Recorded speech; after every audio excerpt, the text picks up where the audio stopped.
Hello everyone and welcome to another high elo game of Age of Empires today. After inexplicably disappearing for months on end and without any prior notice to anyone, the king of the Celts, the Vietnamese virtuoso, the shirtless wonder himself has returned, and so we get to sit down to watch Hoang playing as the Celts in red take on Rayz playing as the Georgians in blue.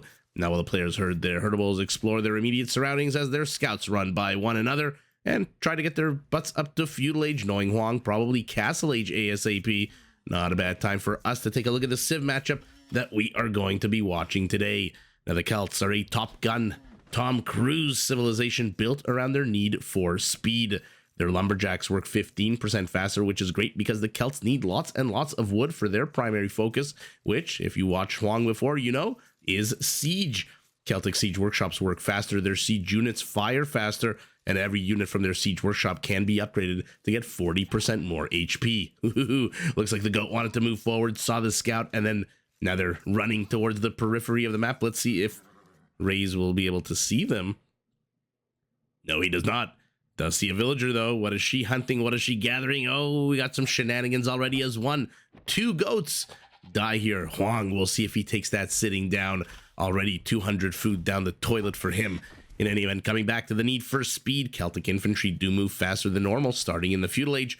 Their castles, their towers can be upgraded to attack 33% faster, and their unique unit, the Woad Raider, is the second fastest infantry unit in the game, and one that comes with a good amount of HP and a pretty darn strong attack. I see a few red dots moving around the map at the back here. So Hoang, look at this. Even though he lost 200 food here himself, look at this, the bodies of the goats. Oh, they disappear. Look at that. Does manage to take 300 food away from the mouths of the hungry Georgians. Now, how did he do that? Well, that's one of the cool things about the Celts. In order to feed their hungry population, they can steal and convert enemy herdables, even if those enemy herdables are standing next to enemy units. If that happened, we'll have seen it in picture. I will make sure to include that if it did in fact happen, and if that is in fact the case. For now, Hoang taking a very wide berth here, does not want to have these goats found out, discovered by his opponent, who, to be fair, has gone completely the other way. Now, speaking of that opponent, let's take a look at the Georgians, a cavalry-centric civilization with some pretty powerful supporting bonuses. To start with, all of their mounted units regenerate HP automatically starting in the Feudal Age and can be upgraded to take up 15% population space. Both of these features do help them mass their unique unit, the Manaspa. This is a heavily armored cavalry unit whose attack actually increases when there are other Manaspas or even Nightline units in the vicinity. Now, in addition, like the Tatars, very important for the Georgians to take this, the high ground, because their buildings, their units, they take 40% less damage when they fight downhill compared to the usual 25%. Now, to help the Georgians build as big and powerful an army as possible, they do start every single game with a free donkey cart. Still not sure why it makes the horse sound when you click it. But in any event, any fortified church they build increases the work rate of nearby villagers, and their economy can be much harder to raid and damage because repairing structures does cost 25% fewer resources. Their defensive structures, which by the way includes their town centers, can be upgraded to get a +2 attack boost, and their towers can be made even deadlier by being upgraded to deal pass-through damage. So these are the two civilizations we've got in front of us. Two shenanigans, two very fun players. Number one, Hoang. Who doesn't like to watch Hoang playing, especially as the Celts? And Rayz, well, I don't know if a lot of the audience is going to understand the reference I'm about to make, but there's a very popular Canadian TV show, or there was a very popular Canadian TV show called The Trailer Park Boys. And it was about three degenerate trailer park residents who were always up to no good, always up to committing like small-time crimes. It was never like major, defrauding $10,000, $20,000. It was always like knocking over parking meters and stealing like $17 in change. So always like these little small crimes. But there is a character in there called Jamie who was a rapper. And anytime he saw a certain character, he would always go, Rayz! And so every time I watch Rayz play, immediately the first thing that comes into my mind is Jamie going, Rayz! Of course, like I said, literally, aside from David Hill, maybe three people who are watching this will probably understand that reference. In any event, That reference aside, let's take a look at the attack path between the two bases, see how many hills our Georgian can die on here. Does have a good number of hills in the center of the map. Attack path between the two bases, pretty darn open, except for an odd-shaped forest here, and a bit of a more standard-shaped forest, kind of Alaska-shaped if you look at it without the southern part. But in any event, pretty much A to B, nothing too crazy. Hoang already has a barracks out. He's walling in his forward berries. Of course he is. Those are very exposed. Primary stone off to the side. Primary gold off to the side. Extra gold and stone in the forward position. What? And an extra gold patch all the way off to the right. What an ugly, ugly map spawn here. Speaking of ugly, the entire forward portion of this base is completely open and exposed. The only resource he's got to the rear position is stone and forest, basically, and wood. Immediately market, immediately blacksmith. And so we are rushing up to the Castle Age as I thought we would for Hoang here. Let's take a look at the Georgian base. Okay, primary gold, a little bit more secure to the back. Hoang sees it, keeping an eye on it with his one vigilant scout. So far, no kills. Extra patch of stone to the rear as well, but 1, 2, 3 patches of the original 5, including the primary stone, also pretty much exposed in the forward position. Hoang already selling his stone and already clicking up to the Castle Age.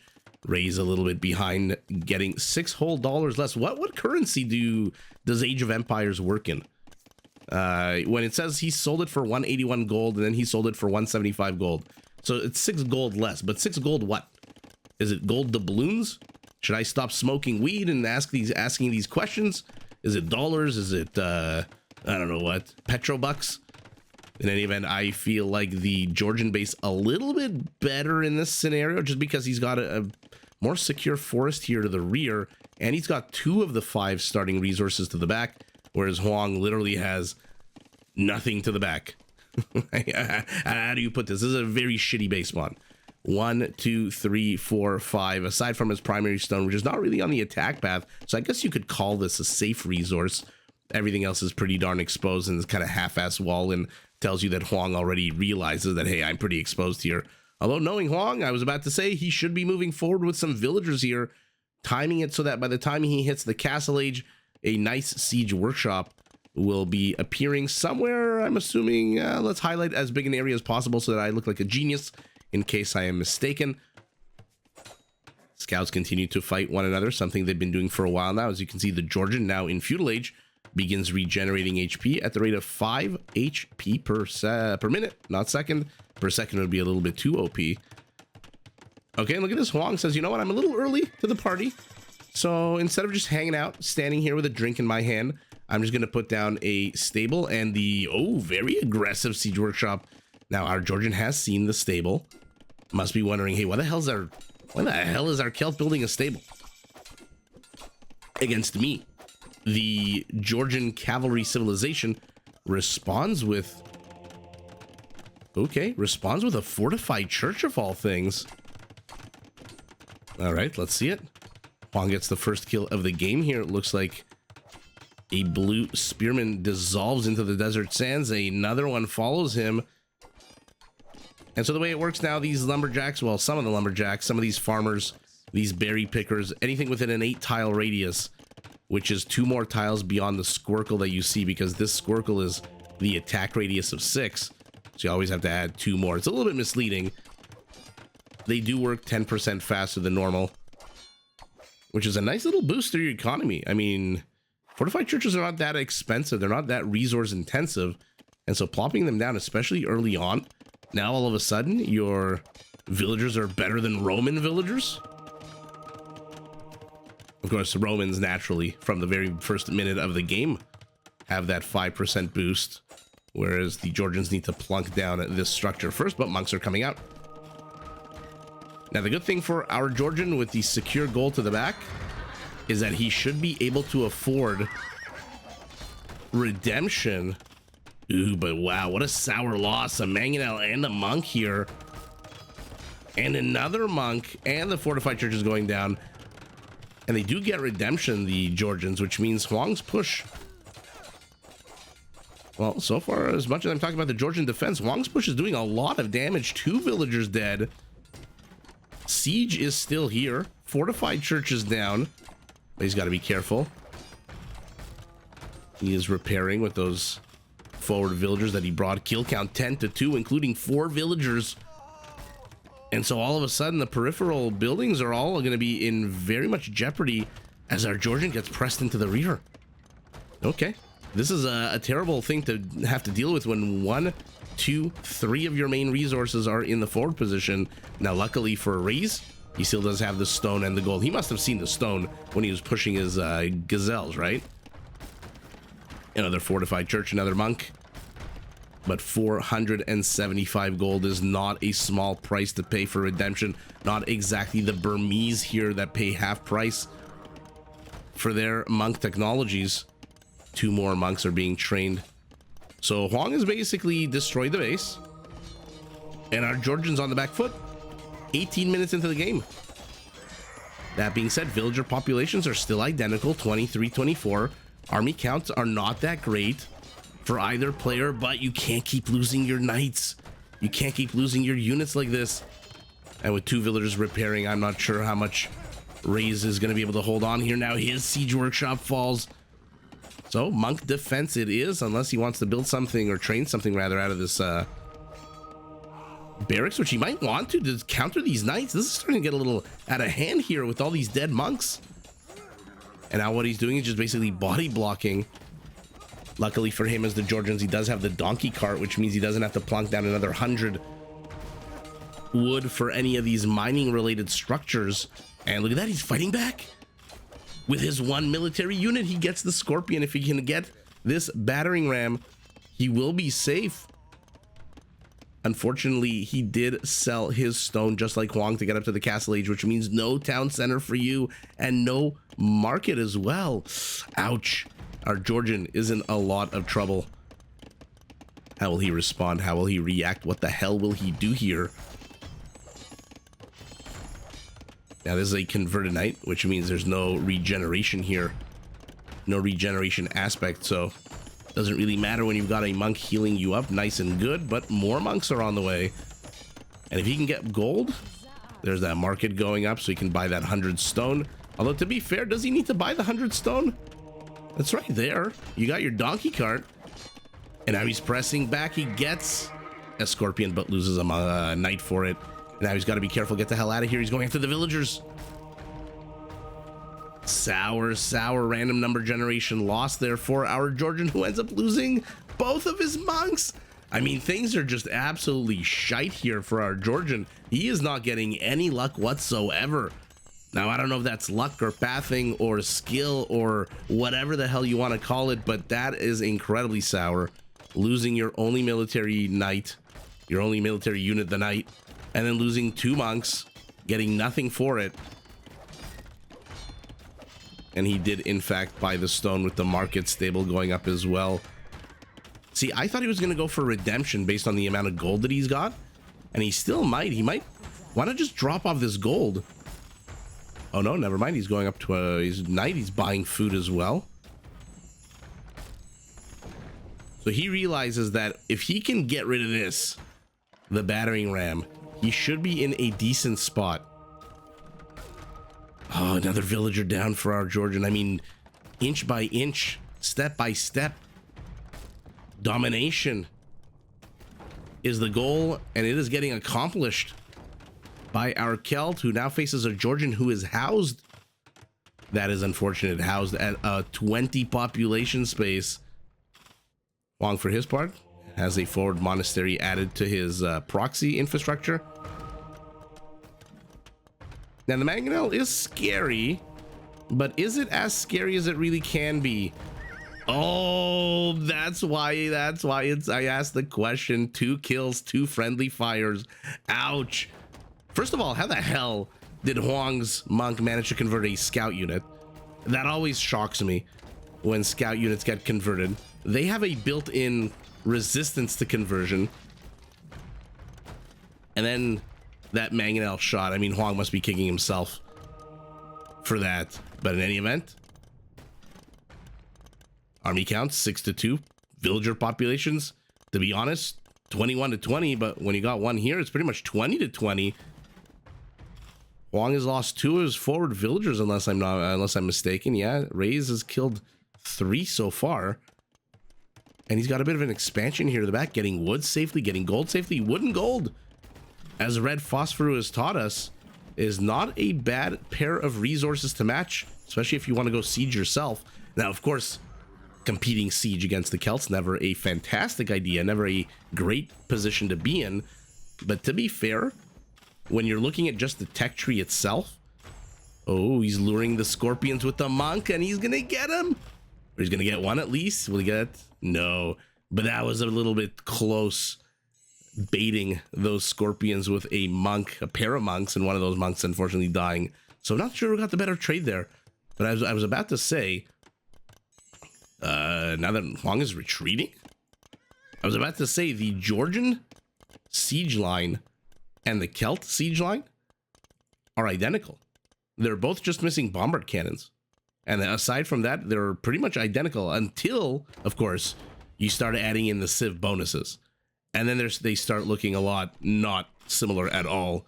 And Hoang is getting, he's getting his comeuppance as 3 villagers lie dead on the field. But one spearman should be able to shoo this away. Remember, they do regenerate HP now, these 2 knights. I just checked to make sure they're not converted knights. So now that we're in castle, 10 HP per minute.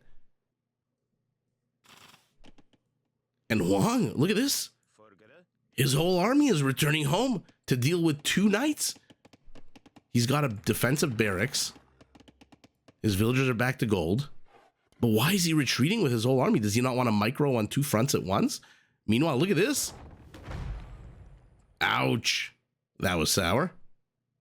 So Hoang losing basically all of his villagers. This is an opportunity now for Blue to train a battering ram if he only had the wood for it. And look at that. He's evened up the villager kill count at 8. Rayz is fighting back in grand fashion. He's down 3 villagers. The monks are here, which means they're going to be shooing away these knights very quickly. Do they have husbandry? Of course not, which means one of them gets converted. Ouch. But to be fair, it doesn't look like Hoang has husbandry either. We got a monk popping out.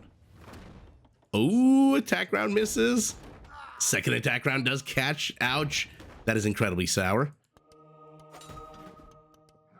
Conversions be damned. I'm going after what? I'm going after, it doesn't matter. And Hoang's entire village rises up. Scorpion gets a monk. Villagers get a mangonel. Another knight. Will he get converted? Doesn't look like it as he runs away, backs away. But Hoang is here. And he's rebuilding his forward position. He's getting another mangonel. Well, that's pretty much it. The chase of the slow-ass knights here on the northeastern quadrant of the map continues. And monk shoos away knight again. Another town center is up and running for our Georgian, who's down 4 villagers, but not, to be fair, 4 villagers. Hoang is only at 27, 28 himself, and a whole bunch of them were idled. Res collected. Wow, look at that, about 4 or 5% apart. Not sure why Rayz keeps stopping with this one knight, this converted knight, which doesn't regenerate HP. And now we've got a bit of a topsy-turvy, upside down, what the hell is going on, where the Celtic Knight is the one that's regenerating HP, and the Georgian Knight is not. Welcome to the wonderful, wacky world of spell casting in Age of Empires, where the conversions... People have tried to explain this to me many, many times, and I have stubbornly refused to internalize the knowledge of when conversion metrics stick with you, or civ bonuses and features stick with you, if it's a feature innate to the unit versus a feature innate to the civilization. People have been explaining it to me for years, and like a stubborn dog, I just, the information doesn't internalize. But like acne on a teenager, Hoang is back again, and this time he's laying siege to the only fortified church. Now, what sucks here for the Georgian is, looking around his base, is that there's very little high ground. If he could have put the fortified church up here, that would be 40% less damage that it takes. Did he manage to get redemption? Are you converting the freaking thing? Why are you converting the spearman? Okay, 2 monks for a mangonel. He did get redemption. Hoang deleting his unit instead of giving it to his opponent. Has he seen any of this? I don't think he has. I don't think this indicates that he has seen this. I think that's one of those weird like capture age vision things. But ooh, Hoang has to be careful. His mangonels are very low on HP. That one's gonna die for sure. Yep. Repair. This one's no, but the villager might take some damage. Both villagers might take some damage here. Okay, well, that kind of sucked for our Georgian. Who, to be fair, is still here, still mining, still microing his villagers. He's getting gold. He's getting food and wood down there. And no, I mean, you can't. This is not sustainable to constantly keep losing your monks over and over again and having no way to engage. Might want to start training some light cavalry, our Georgian, because if you can clear out these 3 spearmen, the entire push from our Celt looks a little weak without these spearmen here. Weak and exposed to melee. Here we go. Yet another multi-pronged battle. Yet another dead monk, but this time the mangonel falls as well. And the spearmen are chasing. This is the perfect moment if you had one more unit to charge into the battering ram. Unfortunately, why did the villagers just exit? Okay. Beautiful mangonel shot. Clips 2 of them. Beautiful. I mean, Rayz is putting a clinic of tenacity here for us. But both players losing monks and converted units, and Hoang is up 5 villagers, but he's been up 4, 5, 6 villagers this entire time. Where are you going? He does have 1 more forward villager. This scout? No, I don't think this scout got converted. Our Georgian just needs numbers right now. He just needs some kind of army. And I'm a little bit surprised that he's just sticking on the back of 5, now 3 farms. Oh no. Mangonel running around trying to save the monk who dives into the fortified church. But look at that, villagers, knights, all of it defending this one mangonel, and he saves it. Wow. The micro out of our blue Georgian is fantastic. Hoang needs to realize one thing. He doesn't see any lumberjacks anywhere here. He must imagine to himself, or I imagine that he must imagine to himself, where the hell is Rayz getting the resources to put up this defense? Why am I highlighting Gaia? 1 second. He knows there's stone here. And to be fair, our Georgian might want to start mining some stone himself. Yeah, there we go. Hoang does have 12 army count to 4. 1 mangonel very exposed here in the forward position. Trying to predict where that 1 scout will go. Rayz is on a really, really thin budget right now. He's got 12 food. He's going heavy into wood. 16 villagers. Okay, here we go. Finally. Now, what would be amazing here? 1 fortified church. Just here. Or maybe delete this 1 farm and put it right here. 1 fortified church. And all of these villagers are working 10% faster. Yeah, Rayz needs to get on that. But okay, he's starting to put up a wall off.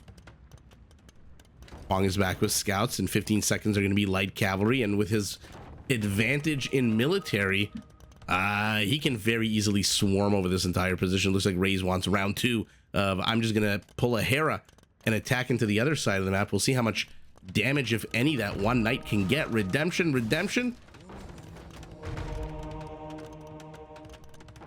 Hoang? I'm trying. Oh, look at that. Now it's Ray's turn to convert 2 scout line units. How the hell are the players doing this? I feel like it shouldn't be that easy to convert scout line units. Both battering rams, I mean. Is Hoang's push gonna stall out? He had 15, 16 army count. Now he's at 13, 14. Looks like the knight on the other side of the map did bite the dust. But our Georgian, he's holding on here. Villagers, no, you're not the target. You're not the target. Get out and save the mangonel. Ooh, a little bit too little, a little bit too late there. I don't know why they huddled inside the fortified church. They should have been defending, but now is when you place a town center here. Interesting. I feel like Rayz should be, I mean, look at it. He's down only 2 villagers. 1 villager. He's catching up in villager count, but that's not a surprise because Hoang is just focusing his entire economy on military output at the moment. Loses another monk. How many freaking monks did our Georgian lose this game? But now the structures, they've got each other's backs. Well, kinda. I don't think the town center can reach this. Another fortified church. Another fortified church. What is happening right now? By the way, despite all of these monks on the on your computer screen, on your TV screen, on your phone screen, there's not a single relic that's been gathered this entire game by either player. Now they've actually got each other's backs, the TC and the missed opportunity to snipe the monk with the town center. But yeah, Rayz catching up in economy means that Hoang is just absolutely going to steamroll him militarily. He's just got way too many numbers, and the fancy micro, the amazing hold so far out of our Georgian looks like it's about to, I mean, I've said this before, but it really does look like it's about to stall out. And now he's leading Hoang straight into the mother lode. He's leading him straight into the, no. And now Hoang knows, okay, this is where you've been getting your money. This is where you've been gathering your resources. This is where you've been able to gather the economy to put up a defense. Another converted knight. My goodness.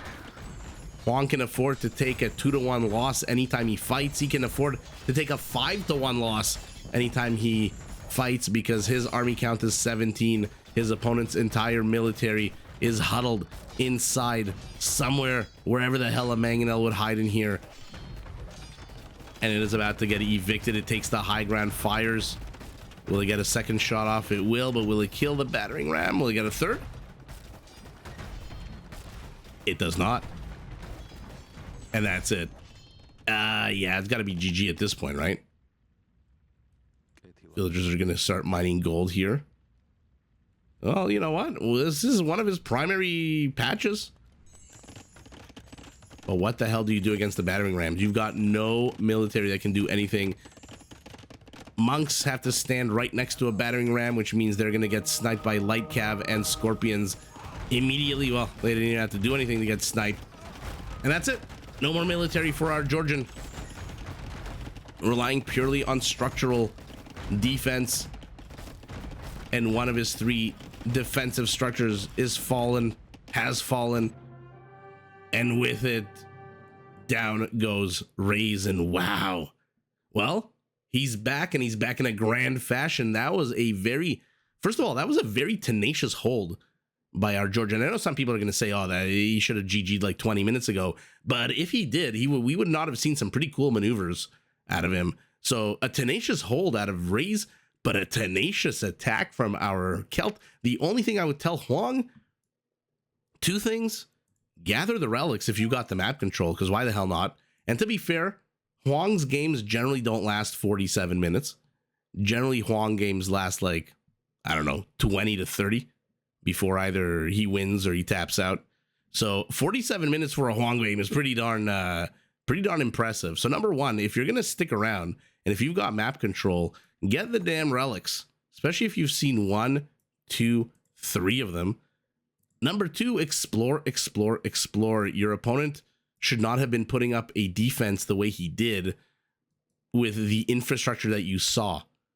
And so knowing that, and knowing that you've lamed 1, 2, 3 and a half of his primary resources, you should realize that he's getting his lovin' somewhere else. His pickaxes are chipping away at gold somewhere else. And so Hoang might have discovered this little operation a little bit earlier, and maybe he could have ended the game earlier. Maybe not. Maybe he would have focused. Maybe who knows what could have happened. But a lesson to be learned is if your opponent is somehow putting up a defense and you've knocked down literally every structure they have, and still knights are popping out on the other side of the map and mangonels are popping out of nowhere, then it's a pretty safe assumption for you to make that they're getting their resources somewhere. And whether it's buying it in the market at exorbitantly rip-off rates, doesn't matter. because that means they're still mining something or jacking something or collecting something. But at the end of the day, wow, what a push from Hoang, multiple prong. He returned home for a little bit. I was a little scared there for Hoang returning home about 10-20 minutes ago, but he came back with a fury, like I said, like zits on a teen. 22 monks was the most unit trained, and all 22 sniped and killed. I'm very curious to see the conversion. 19 scorpions, light cav, and knights, monks, knights, and mangonels. These mangonels did a decent job, not perhaps the greatest, but 5 of them did do a good amount. I feel like Hoang's mangonels probably killed more of his own units than Rayz did. Peak APM 132 at 40 minutes, 136 at 13. Okay, so at either side of the game, the APM for the players, economies, yeah, not too dissimilar, because neither one really got the numbers up to where they really could have been. And at some point, Hoang just said, you know what, I'm cutting off the tap. I'm just not going to train any more villagers. I'm going to go pure military. And then he got 17, 18 population for his army, or army count, I guess would be the right way of saying that, and just steamrolled over Rayz. Wood, food, and gold, but stone. Really? That much stone?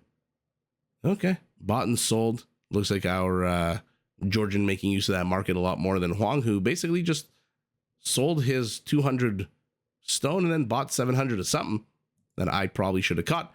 Only 6 conversions to 5? I feel like that should have been a lot. That should have been a lot higher for both players. I feel like there were conversions going on right from the early stages of the game. 21 raisings to 0. Ouch. Yikes. At the end of the day, 58 kills to 46, but the real number, 19 villager kills to 9. And even though a number of times some Georgian knights did try to make their way over here to get some kills, ultimately fruitless were the attempts, because Hoang ends the game just about 10% bigger economy. And that actually shows resources collected are about 10% higher, villager population about 10% higher. So not perhaps the greatest economic lead. I'm trying to look here. He hasn't even mined. Yeah, he barely mined his stone, just now starting to. I wonder if a castle drop and woad raiders are on the menu here with, well, no, never mind. He doesn't have any stone for that. But doesn't really matter. Doesn't need woad raiders, doesn't need castle, doesn't need stone at all. He has busted his way in here. And now our Georgian is playing only with static defense against Celtic frickin' siege. Your static defense is about as good as nothing. And again, I wonder why the fortified church is on the low ground, whereas it could have been here with either one of these houses could have been deleted, or I guess not placed initially. And the higher ground 40% less damage comes in versus the usual 25.